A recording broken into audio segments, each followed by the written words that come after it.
Yeah. To see Malzahar being banned out. Yep, so makes sense. I mean, Sencux just had a monster game on that last game. I mean, not like a monster game, I should say, but he set up his team really well and was always able to set plays up, even though he wasn't like the primary carry. Right, and also Sencux's Cassidon is also a thing you have to think about. And the Jace ban as well as a flex 2 mid lane and top lane will be banned away, aimed at Splyce. So a lot of hate towards those solo laners. And Nidalee and Lee Sin, so looking to ban away Svenskeren. Exactly what they were saying on the analyst desk. Don't let him get ahead early. Don't let him get into your jungle. Yeah, I still think the Cassidon ban is a bit interesting, since we haven't really seen anyone else pull it out, and we can assume that he has some success on it at least, because it's getting banned in pretty much every game. So, what do you think about Cassidon versus Syndra? Because I mean, if the plan was to first pick Syndra, the problem with Cassidon is that he doesn't have any wave clear, so he can trade quite well in lane whenever he has his Q up, whenever he has his E up, because he get that magic damage shield, and then he just trades really well with it. But Syndra usually just pushes in Cassidon, so it shouldn't be too big of an issue. He can, Syndra can just push Cassidon in and then roam around the map. All he needs to do is just stack potions basically and use them whenever he gets harassed. So I don't think it should be too big of an issue. So I think it's interesting that they're gonna keep banning out Cassidon.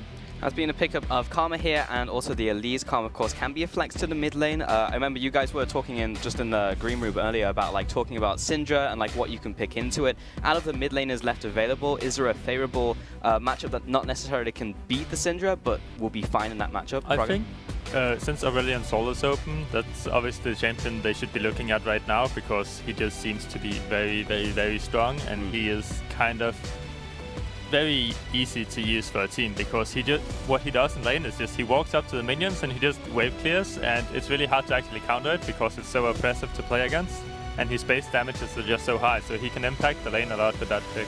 Vladimir is another pick because he can just stack magic resistance, but I don't like it too much because again, Syndra will just push the wave and then she can roam around the map. So she will actually usually have the pressure against Vladimir, where Vladimir will just slowly sustain all the time. So, but it is a fine pick. It's very strong in team fights, especially if it can get on top of Jhin and Syndra, since they're both quite immobile carries. So. Right, I mean, Vladimir is one of the picks that when it tends to fall behind versus the Syndra, it can look pretty bad, but if you're able to even get like an early kill or something, it starts just not, like Syndra can't do anything to you. You can pull the ultimate, you build MR first, you build a health pool, and in general, it's kind of a swing, I wouldn't call it a swingy matchup, but just it starts looking really bad for whichever side falls behind. And recently in the tournament, Vladimir seems to have been falling behind. I think his win rate is pretty bad overall, so be interesting to see if Splyce can pull it off. Yeah, the good thing with Syndra is that even if she falls behind, she actually farms really well, since her Q and W is way too easy to farm on the champion. So what you do on Syndra when you fall behind is just try to farm as much as possible. Actually similar to when you get ahead, you also try to farm as much as possible, but you can't really look for the solo kills if you fall behind. Whereas if Vladimir falls behind, he can't go pick up those 3 small waves that you will always see Syndra players go for. He needs to kind of stay in lane and just sustain his way back up, so Syndra will have a lot of pressure. If Vladimir gets ahead, I don't think he has too much pressure because he doesn't build the most damage early on in the game, so Syndra will always be able to farm it out. How much do you think the jungler is going to influence that mid lane matchup? Because we have them locked in, we have the Elise, who early ganking jungler, RekSai as well can get involved in that mid lane.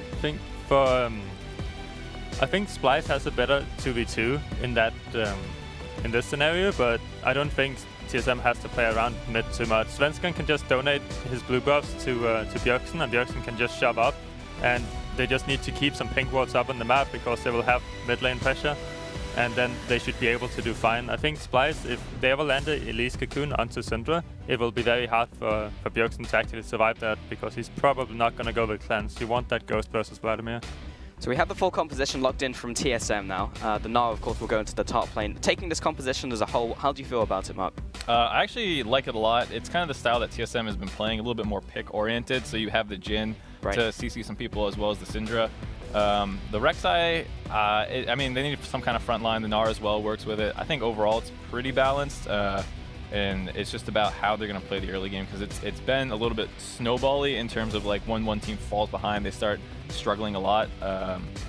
And so I don't think TSM will necessarily play around mid too much. It can be hard to play that way. So, well, I mean, with the Syndra versus Vladimir, you can try and get on it, but I think they might look more to play around top side because Irelia Gnar is very snowballing. Yeah, I think the only way Svenskeren can really impact mid is if Bjergsen chunks out Sencux and then he wants to hit the tower quite a lot to maybe push that first tower gold, then Svenskeren just needs to be there for the counter gank for Elise, and he can't do much more than that because if he ganks the Vladimir, he's just gonna pull and get out. I mean, he's not really gonna get anything done, and RekSai doesn't have the most damage of the junglers. So. Is there any significant advantage in terms of draft, or is this both teams playing what they're looking for? I favor TSMs a little bit because other than the Irelia on the top side, they have some more of the pressure early game, so it's on them to make plays and try and snowball it. The Syndra versus Vladimir obviously being in Syndra's favor early and maybe being able to get up on the map and influence some other lanes. So I personally like TSMs a little bit just because I prioritize the early game advantages that they might be able to get. Yeah, I'm actually quite concerned for Irelia in top lane because we haven't seen Irelia do too good against now, especially early on in the game. With Irelia, you want to get that lead and then you want to push it all the time. But since Syndra pushes earlier and RekSai has the global pressure, then it's hard for Irelia to play aggressive onto now because Syndra and RekSai can just go up there and just kill Irelia whenever because she's going to be stuck under her tower, so just time it with a Mega Gnar, and then maybe we can just see TSM focusing Wunder in this game, and it might snowball from there. Yeah, I think the volatility of the top lane matchup between Gnar and Irelia is kind of the reason you saw Irelia fall off. From behind, she like isn't a tank, and she's almost like an assassin where she wants to like dive in and like start messing up jumps in and dies. Yeah, mess up your backline. So when you fall behind, it's really rough. Even against Gnar, Gnar stacks health early, which is one of the best things you can do versus Irelia.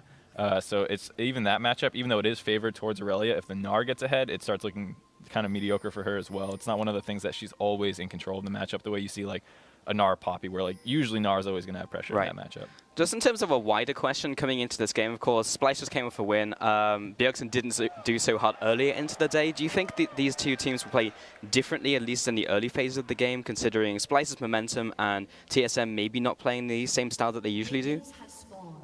I do think Splyce could look to play a bit aggressive in the early game. You see Vladimir start with boots, so he might just want to walk up to Bjergsen and see if he can dodge some abilities and just spam Q all the time, and then Elise could invade the blue buff of RekSai to kind of like deny Syndra from getting the first blue buff so he can't harass Vladimir out of lane.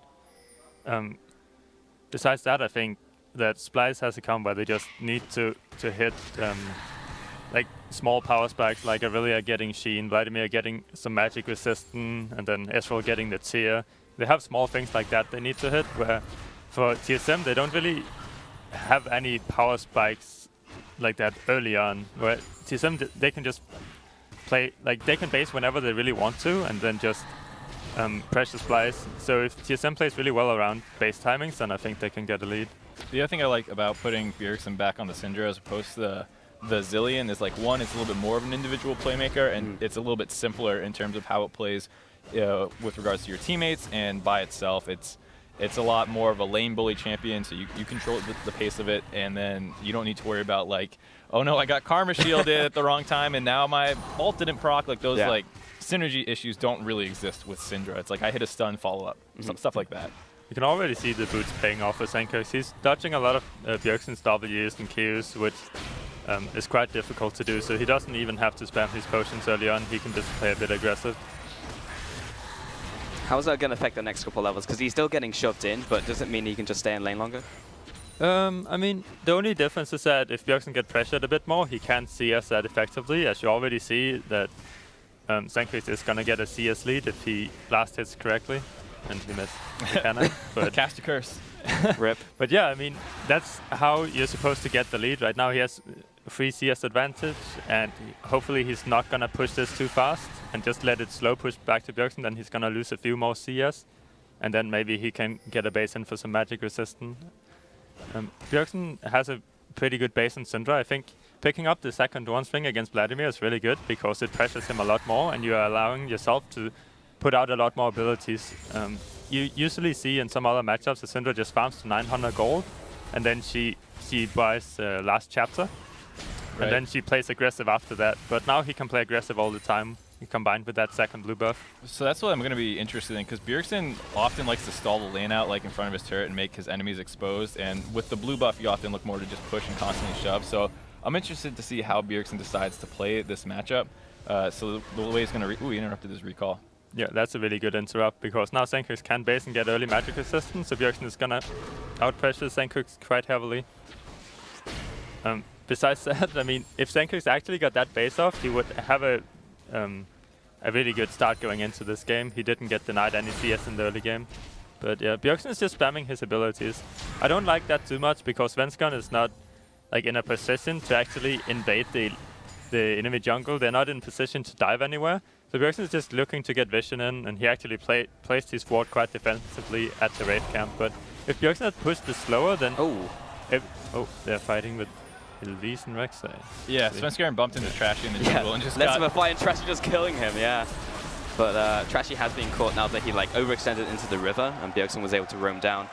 And Bjergsen was on the top sides of the lane as well. That red buff's actually really annoying for Vladimir, because with the boot start, you're focusing so much on dodging Syndra Qs and stuff like that, and with the red buff, it just applies a slow. Yeah, it just makes it easier for Bjergsen to win this lane. Another thing I want Bjergsen to do now, since red buff gives him health regeneration, he should be looking to actively go under Sencux tower and just harass him out. Don't care about taking 1 or 2 tower shots, it really doesn't matter, because he's never going to die.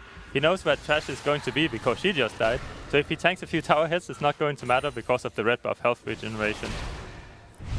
But getting a bit of harassed there. Okay, we can just see what happened. Yeah, he just literally walked into Trashy. He just happened to be in the bush there. Repeat of last game. That's a little sad to see, because they had just invaded his top side and got so much vision down. You know Trashy's not up there. It's like, if you want to invade, I think you should just meet up with Bjergsen, since he has so much vision or mid control. He can come and join you at any point. Yeah. I do think this favors TSM though, because of that red buff trade, and they obviously got assists on the kills too. So, I mean, the red buff is just really huge because of the auto tag and the health regeneration. So as well as the kill going on to Bjergsen. I mean, if there's one person you want to get the early kill. So you're saying it's planned that he was just planning on dying and then giving double buffs and a kill to his mid laner? I mean, he did know that. We're probably gonna see die again. Yeah. Unleash power. Yeah. Oh yeah. Svenskeren can't do much. That's one of the most frustrating things as Vlad, because he doesn't have his first base yet, so he can't really just walk up and face check Bjergsen. He's gonna lose that trade, and he can't really do anything to help the Elise as a Vladimir. So yeah, no real peel. You can maybe shoot out your E as a slow, but that's not going to do much when your Elise has no flash. It's not close to your turret at all. Yeah. So is he looking for a back like in the near future? Because he's still hanging around now and just kind of... The problem right now is that Vladimir can never base and have a good base timing. He missed that window because he didn't get his base timing off. So whenever Syndra bases, then Vladimir can base. So it looks to be this minion wave. So after Sencux cleans this, he's going to go ahead and base himself. Yeah, I mean, he's probably going to get the cowl as his first item, but Bjergsen is up a decent chunk of gold now with both the kill and assist. Yeah, you see 500 gold. And it's not like a monumental lead, but significant. One thing he can go for is just go for Mercury Threats and then go for the Negaton Cloak after that to really just stack a ton of magic resistance. But yeah, he went for the cowl instead. I've seen a lot of Syndra's Vladimirs do that recently, because they can decrease the stun duration. So if Syndra ever decides to follow up on her own stun and then ultimate right after, then Vladimir can just pull right away, and he actually can't die. This way, he can't really pull the Syndra ultimate if she hits the stun. Do you think the increase in merc shreds on Vladimir also has to do with more mages being in the top lane, like Kennon's Rise, Rumble's Rise?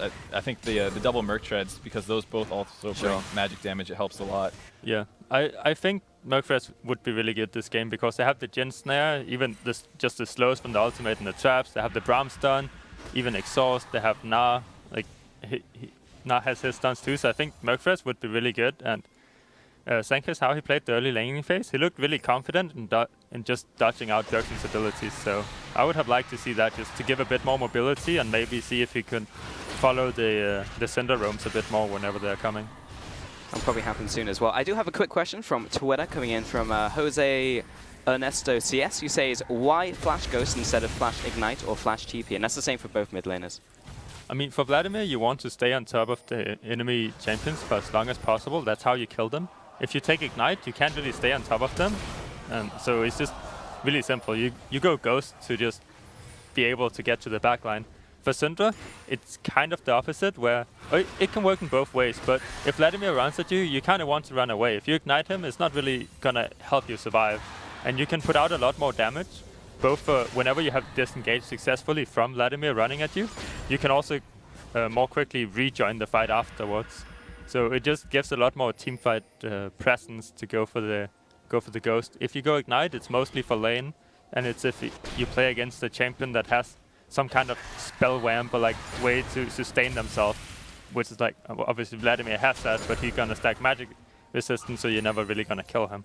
So if you play against a champion like Ari, she has a passive which you can completely deny by just using Ignite, and then you can kill her.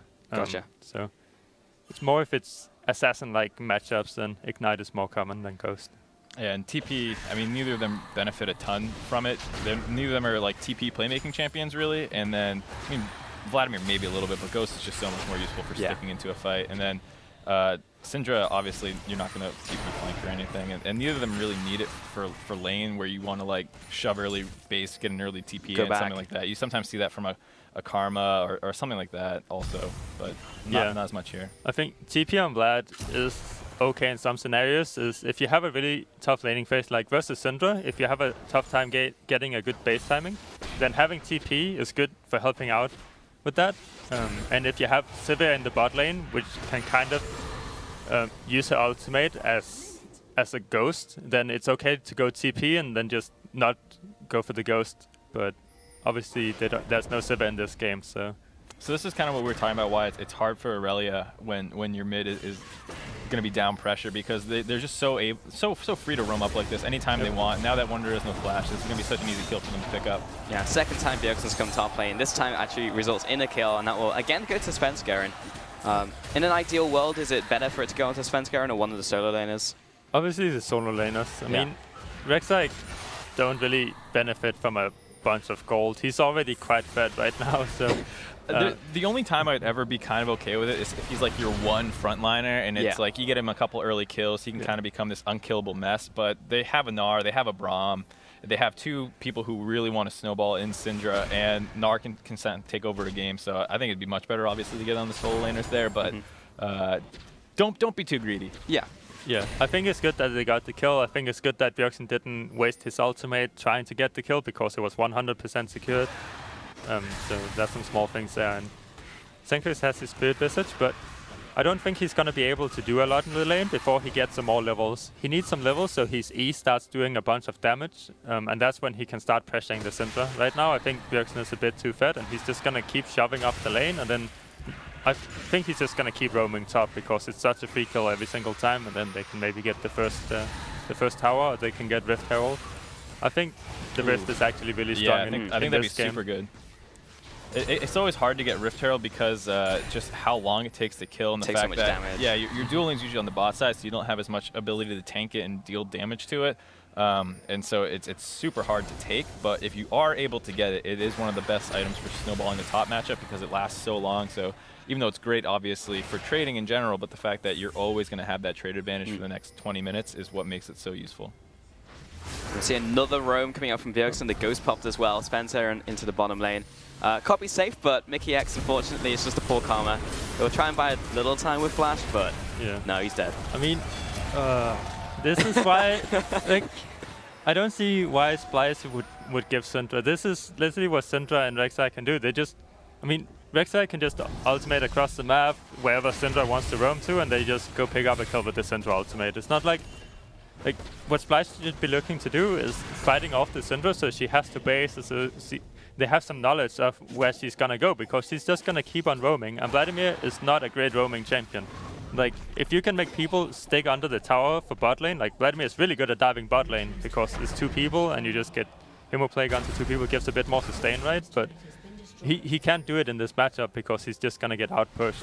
I think that was a bit of a flub by TSM there. They had the ability to get first turret, but they went for a blue buff steal, and as a result, they lost the push advantage, and Irelia and Elise were actually able to pick it up. So not only did they not grab Dragon, which would have been obviously great because it's a Earth Dragon, but they didn't even get the first turret gold. So that's, they're going to get Earth Dragon now, but it's not ideal. I don't know why you would prioritize blue buff over first turret, because Splyce had done a good job going for the play on the opposite side of the map. The Elise just went up there to push the turret down. Vlad also joined them, so I think that's a small mistake by TSM. It's not like the end of the world, but sure. I do think that can tie into the communication issues they had before. Like, it's also Hauntzer's job to communicate that, okay, you guys need to go for the turret, don't go for the blue buff because his tower is gonna fall, right? So it's kind of like, I just think TSM has some communication issues with that. You saw it in the last game too, where they don't use the Sicilian ultimate well. They like were unsure about when to go in with the cannon flanks and stuff like that. So. What do you think about that play that just happened mid? Do you think they should have done that earlier from Splyce's side, or is this a good time? I don't think they could do it earlier because they don't have any pressure in mid lane. Because Bjergsen roamed and then he stuck around at Splyce's blue buff, then... Sencux is just up there. I don't know what he's doing. I mean, they have decent ward coverage in the bot river. Imagine if he had MarkZ to like deny his stun. That would be amazing. Oh, there he goes. He just purchased them. Yeah. Maybe could have got those first. The thing is, like, he's never going to die in lane if he go MarkZ first or if he goes Spirit Visage first. It's going to be the same stuff. Like, he's not going to die. He has too much magic resistance, and Syndra is going to look to roam. So right. You die in the lane from the CC and the follow-up from teammates, not from the 1v1 damage of a magic damage dealer. So, but yeah, I mean, now he has MarkZ, so whatever. But yeah, the reason they were able to do that mid-play before was because Bjergsen was sticking around where he shouldn't be sticking. He was greedy for a kill onto Karma or whatever he was looking for. And he is... Speaking of being greedy and sticking around. This time. I think he has something to prove in this game. I don't think he's happy with last game, and that's why he starts to do things like this. It also feels like they're dumping all the eggs into the Bjergsen basket. Wunder's going to have to burn his flash as well. I don't think that's a good mindset to have because DoubleLift's actually, you know, he's on track. He's got a kill and 2 assists. They got the turret. I don't think they need to be tunneled on the mid lane. They just need to be playing smart as a team and going for these kind of pickoffs that their comp is really good at.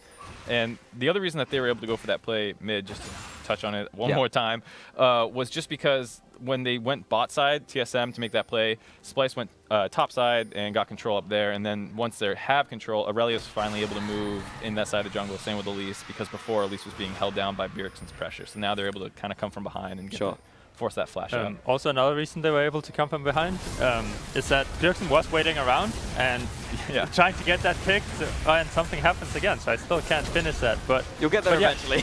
It's fine. We don't care about these kills. Just Trashy dying again. I think it's the game telling us to stop talking about it. Yeah. But it's like he should be back in mid lane and basically just shoving out the lane first. As long as Bjergsen can shove out the lane first, then they can never go behind him because he can just walk away. If he's not able to shove it out, he's going to be zoned away from a minion wave and his own tower, and then he can't do much. So it's just important for him to be in the lane whenever there's a minion wave. That's basically it. All right, we got it. What do you think about that last trade? Because I saw Bjergsen, he was comboing Mikyx, but then he like finished him off with the ult when he was on like super low HP. I think this is actually really good for Splyce. The longer you can get these kind of trade kills where everyone's just getting gold, I think it favors them. It would have been really nice for them if they were able to get this mid turret, but just the fact that he traded kills evenly in a game where TSM has all this pressure early and things have been going well for them, it's super good to just keep stalling this out. And this just looks like a bit of a cool bit of Clown Fiesta where everyone's just coming in from random sides. DoubleLift gets jumped on by both solo laners while Bjergsen and the rest of the team tunnel on, finishing off some other people, and Hauntzer's just alone the top side, nowhere near this fight. Yeah, I mean, again, this is a problem with their communication. They go for a fight that they're not ready to go for. They're rotating someone, they're like, okay, let's catch out Splyce, and then Splyce just TPs in their back while Hauntzer does not have his TP up. Like, you shouldn't be going for those kind of plays if you can get TP'd on, especially when Irelia just finished a power spike. It's just like, it's just basic kind of things. Like, they can go for it, but they shouldn't overchase. Yeah, I think the fact that Irelia is hitting a number of her power spikes is a really big deal. She's getting close to finishing 2 items when Hauntzer is probably going to be on 1.5. And as the turrets start to drop and the lanes get longer, it becomes harder and harder to play these matchups where you're the one disadvantaged because it gives so much more chase potential, more gank room. The map, as it opens up, tends to get harder to play the losing side of matchups. Who's this going to benefit though? Because like a lot of the kills, a lot of the gold going over to like Wunder, Trashy's getting a bit as well, but Bjergsen and also Sven are like primarily the guys with kills in this game. Who's that going to benefit in the long run? Is Irelia going to get to the point where you can just dive Bjergsen over and over and over? The more kills that's done to Vladimir and Irelia, the better it is for Splyce, because Vladimir in these mid-late game teamfights, whenever he finishes some items, is just going to take over the game. If he can get an ultimate onto the Syndra and the Jhin, then they actually don't have a whole lot of things to kill the Vladimir. What's called RekSai barely does anything to Vlad. Biofrost only has the exhaust. Besides that, okay, Braum is great because she can block the Vladimir E with your shield. So he needs to be on top of protecting Bjergsen and DoubleLift, and then he also needs to be able to exhaust Sencux. The problem for TSM is that they also have Wunder that's like really fat right now, that can dive on top of TSM's comp, and then they have Ezreal that can follow up with his long-range abilities, and the Karma's shield like speed up. All Splyce needs to do is just dive on top of TSM whenever they have the items. So I think TSM should be pretty careful with the Irelia and the Vlad. Right, as one of the problems TSM has is like they have a lot of burst, which can be good against Vladimir, but if you ever, let's say, don't kill him, it becomes next to impossible if he survives basically your first round of damage. Like Pool, Zonya's. And as we Wunder's see, dead. Wunder gets picked off in the top lane. So if Sencux keeps being able to get his farm, get his items, it gets worse and worse for TSM because it's so hard to burst that Vladimir down if he gets his pool off and his ult and he gets that 1,000 health back and you don't have any healing reduction on him, which they have some already with the Nomicon, but Kobbe gets... Oh my god. Wow. Didn't even hit the W and he just died from the ultimate and everything else there. Svenskeren chasing after Trashy. He protobelted away, but double kill for Bjergsen. He's still pretty big. I forgot about that since... yeah.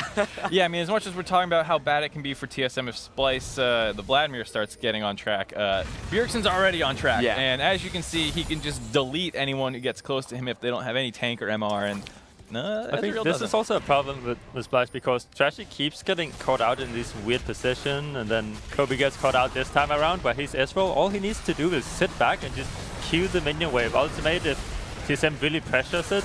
But right now Splyce just getting caught out. First Wunder, and then Kobbe, and then they have like some half... I can't say that on stream, but they have some not so good engage, and they just keep like... They just basically fought 4v5. They started that fight off so disjointed. I mean, it was basically the two solo laners and that was it. And like they need to just calm down, take it slow, don't get caught out, and just like play to their strengths. Right now, they're just kind of walking in and dying, which is what TSM kind of needs them to do. So this also like means that obviously Syndra is massive now. She picked up 2 or 3 kills from that. Yeah, I think in the last like 5 minutes, maybe even less than that, like the last 2 trades, she just got most of her kills. So she's sitting on basically 3K. So whenever Bjergsen gets into base, he's going to be a very happy Syndra. I think that was just the ult that just 100-0 in there. It's just like TSM will have such a hard time dealing with the Vladimir as long as they stop dying and as long as they stop feeding the kills. This isn't a replay, by the way. Like, why would you walk up? You have your sweep up and you know they just push 2 towers in mid. Like, they are gonna have wards on the mid lane. Don't walk straight up there. It's literally like one of the most common things you do. Take the turret, drop a ward on top of it to see what they're gonna do afterwards, so you know where to start distributing your players after their recalls. And Splyce just isn't playing intelligently. They had started losing control, and then we saw TSM start trading kills, and then if they were able to just kind of slow down from then, it would have been fine. But then we saw Wunder get picked off in the top lane, another couple pickoffs in the mid lane, and then they do that thing where no one wants to lose more turrets, so they try and hold it odd man numbers, and then it just keeps getting worse and worse. Yeah. Also, Bjergsen is gonna have finished his bot stuff pretty soon because of all the kills he just got donated. So, he picked up. So, what's called he can actually kill Vladimir, which is a huge issue for Splyce, because before all those kills, he would... Oh, damn. That's gonna be Sidestep on the clock tower. He's good at sidestepping today. But yeah, basically, if he didn't pick up those kills, he would sit on like 1,000 less gold, if not even less. Like maybe like 1.5k less than he would be right now. And that's like half a void staff, even more than that. It's just like, this accelerates TSM so much that they can just group up and keep closing out the game, keep pressuring the towers, because they are almost 1 item ahead everywhere. So. Right. And basically just 1 item ahead mid, I should say. But yeah. And the really scary thing is that there's no one on Splyce who's like a great tank from like when they're not ahead. That's why it was so important for Irelia to stay even or ahead, or for Vladimir to stay even or ahead. Now, Bjergsen can target anyone he really wants to. Here we just see Trashy get exploded. He's not a tank, and they're just going to take another turret here. I'm surprised Splyce is fighting this at all. I'm surprised that Trashy didn't go for Abyssal Scepter or something else instead of Protobelt, because he keeps getting caught out by Bjergsen, and it's just like, I mean, if you are going to play that aggressive, just get some magic resistance, or just, I mean, swap out your boots for some Merc Threats or something, so you can at least use your repel and then get some damage off. Yeah, this game's getting completely blown open. Yeah. All in the last like 5 minutes. Like this is a whitewash now. And we're talking about like, is it the right idea to put all the eggs in the Bjergsen basket? Apparently yes, because then he'll go 9-1 and 5 and just kill your entire team. I think for that, it's not really TSM being like, okay, we need Bjergsen to carry to win this. It's just what Bjergsen does by himself is, okay, he pushes up the Vlad. TSM knows it's going to happen. It's not the first time they play Syndra. They can roam around. So it's not necessarily being like, okay, let's try to make stuff happen with Bjergsen. It's basically just what the Syndra pick does, and it's what Splyce should have anticipated before they even went into this game. They know that it's going to happen, but they still pick lanes where they're just going to get pushed up, and then they can TSM can dive with RekSai and the Syndra. So I don't really like that too much from Splyce. Was the cannon open? I don't think I saw it banned. I was surprised. Yeah, I think it was open. Right, I think because they already had Elise and Vladimir, they were scared of becoming so magic damage heavy along with the Ezreal, but the Irelia is just so all in and needs to basically trade heavily with the Gnar to be able to like win that lane. And when you don't have pressure mid and he's able to move around the map, it's so hard to play that way. I mean, so much of this as well came from like the last, what, 3-4 fights where Splyce just kind of ran into TSM, ran into the Syndra. Yep. Oh, they used Syndra ulti for that. They really wanted him dead. I don't think resource management matters that much at this point in the game. Oh my god, this looks like a solo key game. They have literally just ran up and died to TSM the last 10 minutes. Is there anything that Splyce can do, or is it open mid? Yeah, stop dying. Like, I mean, they can do that, but that's not going to win them the game. Yeah, it's so sad to watch this because I mean, Splyce obviously they have a hard time coming back into the group and trying to qualify. For me. Yeah, but they can play spoilers to an A at least. Like, I don't even think Splyce played too bad or anything. They just started getting picked off, and then they kept getting picked off, and they're still getting picked off. It's like they played fine up until that point. Yeah, I think the big problems came around just their decision making around mid. If Wunder gets picked off in the side lane, I mean that can happen, but there's no reason for them to have had that series of plays in the mid lane where Kobbe is just walked up with no turret up and just gets jumped on by Bjergsen. And then you see it just was that snowball where they kept trying to pick fights. I think that was really the key play that they had to avoid. Some of the other stuff is just going to happen over the course of the game. People make mistakes, and nothing's like game-breakingly bad until that. Yeah, I mean, it's hard to deny Syndra from getting those picks, especially when you have Jhin on your team too. They just have really good pick potential, but if Splyce are able to get their items and then Vladimir to get on top of the Syndra and the Jhin, then they still have a chance to actually win a team fight, or at least make it even, or come a bit back into the game. It's hard to just outright win a team fight right now, but if they can get the Syndra and the Jhin, they might be able to stall a bit to get some more items. Yeah, the problem is TSM is just never going to not be somewhat grouped up here. They don't care about trying to 1-3-1 or anything like that. They're just trying to stay together. And the Wunder trying to get onto Bjergsen, but not going to be enough. He's going to give it a shot. No, but this is really good. This is what Splyce should be doing. Oh. Yeah, now they're super overexcited. They tried to get a pick with Irelia, trying to like Q onto Syndra whenever she split off, and then Vladimir has to be there to back like up, this. which is good. But well, this is going quite badly. I wonder if we have time for a Twitter question before the game ends. Creamy says, why do you think Protobelt has fallen out of favor for Vlad in favor of things like Rylai's, Zhonya's, and others, as he has picked up the Rylai's? Personally, I am not a big fan of Protobelt on Vlad. I think it doesn't scale that well. It doesn't like impact the game as much as other items can. So if you just build towards being this late game monster, then and just build a lot of damage, then I think he's gonna have a much bigger impact than if he's to go Protobelt. And right now he's building Protobelt, so that's great.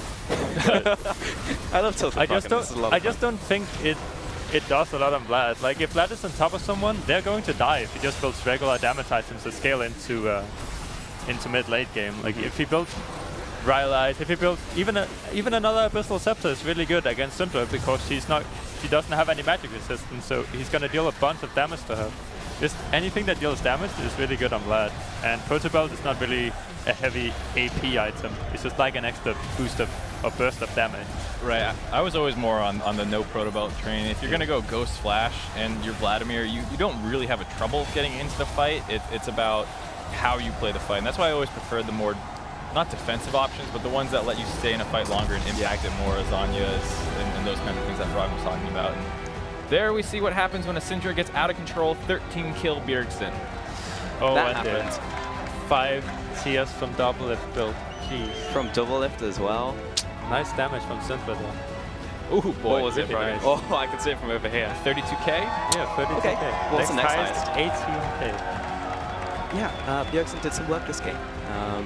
Coming from Sencux's side, like, it just felt like everyone just dogpiled on his lane from his own team and just kept giving Syndra kills. I mean, that's what happens in a couple of these matchups. You basically take the Vladimir to go, not basically even, but you're going to be down pressure, so you should stay up and farm to stay even, but it's basically on your team to hold on to whatever else Syndra's going to do, because Syndra can basically go for solo kills in lane often or start trying to impact the map, and since we saw what he did there, he just went top to Irelia and just kept going top and blow that open, and then eventually, once that lane's kind of stabilized, then boom, go back bottom, take that over. And Bjergsen really did take over the game, not just through like pooping on mid lane, but by being able to poop on the whole map. That's the technical terminology. So does that go all the way back to Champions League? What you were saying, Froggen should have just taken that one away from TSM? I think they should just look to match with even pressure. There was Aurelian Soul that's open. We have seen people do really good stuff and things on that champion. So it's like, why not just take the champion, match the pressure, and you have Elise and Aurelian Soul in that case, and they can just stack the CC, and it's actually a really good 2v2, and it might even force Bjergsen to go cleanse, so he doesn't have the ghost for the team fights. So there's just these small pick things where Sencux might not be too comfortable on the champion, so he prefers to go Vladimir, which is a safe laner, versus Syndra, you're never going to die, but then your side lanes are going to get destroyed, and it's sad. Right, especially when you pick such snowbally side lanes. Yeah. The Irelia Gnar matchup is just, that's the exact reason we saw there why people stopped prioritizing the Irelia in that matchup. Even though it is a good matchup for her, it's just... Got ahead early. Yeah, you get ahead early, and if you get a couple kills, it looks terrible for the Gnar, but if the rest of your map starts falling apart, which is what happened here, you can't make a huge impact on the game, and it was just too much for him. Yeah, well, that made me very sad as a European resident. Anyway, when we return, I'll be joined by Papa Smithy and Stress for the Samsung Galaxy Fog of War stream. But in the meantime, let's toss it back over to the main stream where the analyst test is going all over this dominating